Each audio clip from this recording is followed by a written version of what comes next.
Hola a todos. Hoy vamos a hablar de un proceso imprescindible en biología. Es de una importancia crucial. Es la meiosis o división reduccional. Para lo cual tenemos que empezar por reconocer que todos los seres vivos tenemos una dotación cromosómica diploide. Es decir, tenemos un juego doble de cromosomas. Y esto se representa en un cariotipo por parejas de cromosomas, uno heredado del padre y otro heredado de la madre, que llamaremos cromosomas homólogos. Si en este caso, por ejemplo, vemos cuántos cromosomas tiene un humano, vemos que tiene 46 cromosomas, es decir, 23 pares. 23 son heredados por el espermatozoide y 23 son aportados por el óvulo fecundado. Hacen siempre un total de 46 cromosomas. Esto es lo que se va a llamar dotación diploide. Pero para que esto pueda ocurrir generación tras generación, se necesita que los gametos o células reproductoras tengan la mitad del número de cromosomas, es decir, tengan una dotación haploide. Haplo significa sencillo, diplo es el doble. Aquí tendríamos la representación de una célula diploide y de una célula haploide.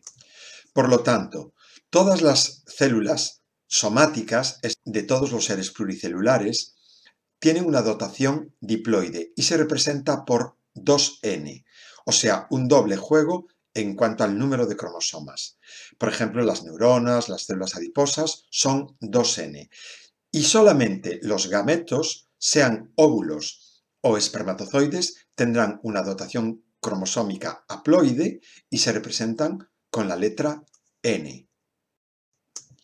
Pero, ¿cómo se consigue la obtención de estas células haploides? Pues bien, se necesita un proceso que vamos a denominar meiosis o división reduccional, por la cual, a partir de una célula diploide, se van a obtener células haploides. El proceso de la meiosis podemos dividirlo en dos etapas, la meiosis 1 y la meiosis 2. Realmente es un proceso continuo, pero para estudiarlo, igual que hicimos con la mitosis, se va a dividir en etapas. Veamos ahora cómo transcurre el meiosis 1. Se parte de una interfase en la cual el material genético, igual que ocurría en la mitosis, ya está duplicado durante el periodo de síntesis. Y se entra en una profase que, correspondiente a la meiosis 1, llamaremos profase 1. Para facilitar el estudio de este complejo proceso de la profase 1, lo vamos a subdividir en distintas subetapas porque, aunque sea un proceso continuo, de esta manera es más fácil de recordarlo. Vamos a ver cuáles son estas fases por las que va pasando toda la profase 1 y qué ocurre en cada una de ellas. En la fase del leptoteno, lepto significa delgado, los cromosomas ya aparecen con dos cromátidas bien unidas entre sí y son visibles al microscopio óptico. Durante esta fase, las cromátidas están tan unidas que no van a aparecer diferenciadas, solamente vamos a poder verlas separadas a diacénesis. A continuación viene la fase de cigoteno. Cigo significa unión, por lo cual en esta etapa los cromosomas se van uniendo entre sí. Este apareamiento se denomina sinapsis. Esta unión se realiza entre cromosomas homólogos. Estos cromosomas homólogos se caracterizan porque, aunque no llevan la misma información genética, sí que informan para los mismos genes. Tras el cigoteno llegamos al paquiteno, que significa grueso. Este es un momento muy importante. ¿Por qué? Porque ya los cromosomas unidos entre sí van a sufrir lo que se denomina sobrecruzamiento o crossing over. Y este sobrecruzamiento nos va a dar lugar al intercambio de material genético entre los cromosomas homólogos que se llama recombinación genética. En la fase de diploteno, los cromosomas homólogos inician su separación, pero permanecen todavía unidos por las zonas que se entrecruzaron entre los cromosomas homólogos que se denominan quiasmas. Durante la diacénesis ya se comienzan a visualizar las cromátidas hermanas individualizadas y además empiezan a desaparecer la envoltura nuclear, el nucleolo, y comienzan también a formarse las fibras cinetocóricas. Los cromosomas homólogos permanecen unidos por los quiasmas, por esos fragmentos que entrecruzaron. Os presento este otro esquema de la meiosis con la información de lo que ocurre en cada una de las subfases por si queréis parar la imagen y comprobar y memorizar un poco qué es lo que ocurre en cada una de estas subfases de la profase 1. En esta imagen os quiero mostrar en detalle cómo se produce la recombinación genética. Supongamos que estos dos son cromosomas homólogos y que durante la profase se van a aparear formando las bivalentes o tétradas y hay un sobrecruzamiento, un crossing over entre los dos cromosomas homólogos que intercambian estos fragmentos que denominamos quiasmas. Pues bien, de esta forma lo que ocurre es que un cromosoma intercambia material genético con su homólogo y viceversa. Estas serían las cromátidas recombinantes o recombinadas y estas serían cromátidas no recombinadas. Si ahora continuamos explicando la marcha del proceso, llegamos a la metafase 1. Es bastante parecida a una metafase mitótica, pero hay pequeñas diferencias, porque lo que se colocan en la placa ecuatorial son las bivalentes o tétradas, y estos bivalentes están unidos por los quiasmas. Y los centrómeros de cada par de homólogos se colocan a ambos lados opuestos de la placa ecuatorial. Durante la anafase, lo que va a ocurrir es que lo que van a migrar a cada polo son cromosomas completos debido a la fusión de los cinetocoros. Pero cuidado, esta distribución de los cromosomas va a ser al azar, es decir, pueden ir mezclados cromosomas recombinados del padre con cromosomas recombinados de la madre. Y esto va a ser muy importante de cara a la variabilidad genética. Durante la telofase van a formarse los núcleos de las células hijas ya con la mitad del número de cromosomas, es decir, se van a formar células hijas haploides. Si aquí teníamos, por ejemplo, 46 cromosomas, aquí tendremos solamente la mitad, es decir, 23 cromosomas en cada célula hija. Durante esta fase va a aparecer la membrana nuclear, el nucleolo, va a desaparecer el uso acromático y también va a tener lugar la citocinesis con la división del citoplasma, formándose por dos células hijas al final de la citocinesis y ya haploides. A partir de la meiosis 1 viene un periodo de interfase sin replicación del ADN y enseguida entramos en lo que es la meiosis 2, que también se llama segunda división meiótica. Este proceso ocurre simultáneamente en las dos células haploides que se formaron durante la meiosis 1. Es un proceso, repito, simultáneo. También lo subdividimos en profase, metafase, anafase y telofase. En la profase 2 se rompe la envoltura nuclear y se forma el uso mitótico. A continuación, en la metafase, los cromosomas se sitúan en el plano ecuatorial del uso, como ocurría en la mitosis. En la anafase 2 se separan las cromátidas de cada cromosoma. En esta vez sí que se rompen las cromátidas y por lo tanto lo que migra a cada polo, digamos que es un cromosoma hijo recombinado. Y a continuación viene la telofase, con la división en dos células hijas que si observamos en detalle, ya en este dibujo nos representan que son las 4 células que se forman haploides, son diferentes entre sí.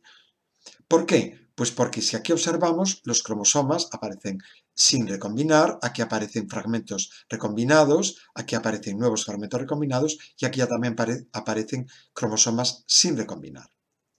Por lo tanto, en todo el proceso, a partir de una célula diploide, se obtienen 4 células hijas haploides y diferentes, genéticamente diferentes entre sí. Debido a la importancia y a la complejidad de ciertos procesos que ocurren en la meiosis, me parece que es interesante repetir ciertas cosas con esta nueva imagen que es muy aclaratoria. Vamos a ver, aquí tenemos dos cromosomas homólogos en el estadio de sinapsis. Sabemos que en la sinapsis ocurre el crossing over, o sea, el intercruzamiento del material genético entre las cromátidas no hermanas. Como consecuencia, aparecen dos cromosomas recombinados. Cuando sobreviene luego todo el proceso de la meiosis II, lo que se van a formar son 4 gametos diferentes. ¿Por qué? Porque este cromosoma, por ejemplo, aparece no recombinado, este recombinado, este recombinado y este otro no recombinado. Esto es lo que nos lleva a formar 4 gametos diferentes. Si nos fijamos en la fotografía del microscopio electrónico, podemos ver en detalle cómo estas tétradas producen ese intercambio de material genético, esos fragmentos que llamamos quiasmas. Si ahora nos centramos en ver qué ocurre en la metafase 1, también deciros que los cromosomas homólogos se encuentran unidos por los quiasmas y sufren la recombinación, y durante la anafase 1 lo que se produce es la separación de los cromosomas homólogos aunque estén recombinados. Un detalle que os quiero aclarar es que si un cromosoma homólogo se va para un polo, el otro cromosoma homólogo se irá para otro polo. Nunca dos pares de homólogos irán para el mismo polo. Si esto ocurriera, sería nefasto para la célula porque aparecerían cromosomas de más en una célula hija y así es como, por ejemplo, genéticamente se originan las trisomías, cuando dos cromosomas van unidos y no se va cada uno a un polo durante el proceso de la anafase 1. Si ahora nos fijamos en la meiosis II, vemos ya que en cambio en la metafase 2 los cromosomas parecen divididos en cromátidas, son cromosomas metafásicos, y durante la anafase se van a romper y formarán 4 células hijas que luego se convertirán en los gametos con material genético distinto porque los cromosomas recombinaron entre sí y por una mezcla entre los pares de homólogos. Si ahora correlacionamos esta imagen, este dibujo que vimos hace un momento con la espermatogénesis o la ovogénesis, es decir, la gametogénesis, podemos ver en qué fase se corresponde la meiosis 1 hasta formar los espermatocitos de primer orden, células diploides todavía, la meiosis 2, formando espermatocitos de segundo orden ya con células haploides, y por último, tras una transformación se forman las espermátidas y por un proceso de maduración se forman los espermatozoides, células haploides y totalmente distintas entre sí, como habíamos observado en estos cromosomas recombinados. Con respecto a la oogénesis o la ovogénesis, la meiosis 1 ocurre durante la formación de los oocitos primarios, también células diploides. La meiosis 2 sobreviene tras el proceso de la fertilización, formando los oocitos o ovocitos secundarios, ya como células haploides, y después de la degeneración de los corpúsculos polares, sobreviene la formación de un cigoto, a partir del cual se dará origen a un embrión. Por lo tanto, hay una diferencia importante porque, si os fijáis, la meiosis 2 se completa después de la entrada del espermatozoide en el óvulo, y esto es un momento muy diferencial con respecto a la espermatogénesis. Gracias al mecanismo de la meiosis y la obtención de gametos siempre diferentes, aunque se trate del mismo progenitor, nunca un progenitor tendrá dos óvulos iguales o dos espermatozoides iguales. Cuando se unen en la reproducción sexual, los cigotos también van a ser diferentes, porque además esta fecundación se produce al azar. Debido a esto, la reproducción sexual es muy exitosa desde el punto de vista evolutivo, porque digamos que salvo los gemelos idénticos, no hay dos seres que sean iguales, y de esa manera la selección natural va a poder actuar eligiendo las mejores combinaciones de genes. Por último, una pregunta muy recurrente por parte del profesorado es una comparativa entre la mitosis y la meiosis. ¿Cuáles son las similitudes y cuáles son las diferencias? En este cuadro os dejo este resumen. Vamos a verlas. En principio, en la mitosis lo que se obtienen son dos células idénticas entre sí, porque no hay ningún tipo de recombinación genética. En la meiosis lo que se obtienen son 4 células hijas, 4 gametos, pero todos diferentes entre sí. Además, las células resultantes de la mitosis parten de una célula diploide y se obtienen 2 células también diploides. En la meiosis se parte de una célula diploide y se obtienen, tras 2 sucesivas divisiones, la meiótica y la mitótica, 4 células haploides. La mitosis ocurre en las células somáticas. Son esas células del cuerpo, formadoras de tejidos y que por lo tanto constituyen lo que es el crecimiento de los tejidos y de los seres vivos. Mientras que las células de la meiosis solamente ocurren en los gametos, en las células sexuales, y solo cuando el individuo se encuentra maduro para esta fase de reproducción.